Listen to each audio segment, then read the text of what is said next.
Hello, welcome to STEM 2.6, the exchange rate, determination of the exchange rate, RBA and the effects on the exchange rate movements. So let's move on to looking at the syllabus top point. So determining exchange rates, including fixed, flexible and managed rates, influence of the RBA on the exchange rate, and the effects of fluctuation of rates on the global, on the Australian economy. We're just going to look at these really quickly for your pre-STEM classwork. So let's have a look at the first one. The first way in which an exchange rate can be determined is through a fixed method. That's basically when the government or one of its agencies actually fixes the exchange rate to a certain point. It can be against another currency, it can be against well, basically anything that that government wants. But one government that really does that really well is the Chinese government. They fix their exchange rate below the US dollar to make it more competitive on the market. The second way which an exchange rate can be determined is through a flexible or floating exchange rate. This is where market forces or demand supply of that currency determines its price. Ideally, this is what all countries should be doing. However, not most countries don't do this. They lie between this and the next method, which is a managed rate. So in essence, that this fixed or floating exchange rate is really a fantasy, but it's usually called a clean float when market forces determine the price of it. Managed rates is what is probably the most common method of determining rates currency systems around the world.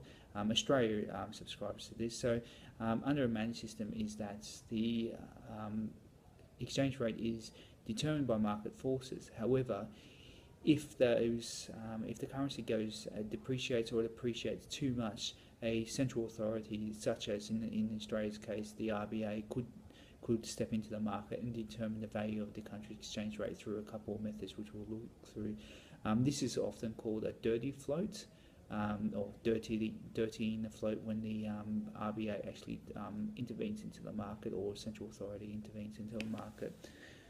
So the central banks and governments do this when they feel like they need to appreciate or depreciate the dollar just to give it an advantage. The next dot point, the influence of the RBA on the exchange rate. So there's two methods in which the RBA can intervene on the market. The first way is direct, and the second one is indirect. So the direct method is simply buying and selling currencies on a forex market, thereby influencing the Australian dollar up and down. Indirect intervention, use of open market operations, so the monetary policy, to influence the exchange rate. So if the RBA wants to influence the exchange rate, it can increase interest rates. If it increases interest rates, then foreign investors will invest into Australia because there's a higher return in Australia. We have to keep in mind that interest rates in Australia are relatively higher than the rest of the world at the moment, and it's a pretty safe place to invest your money.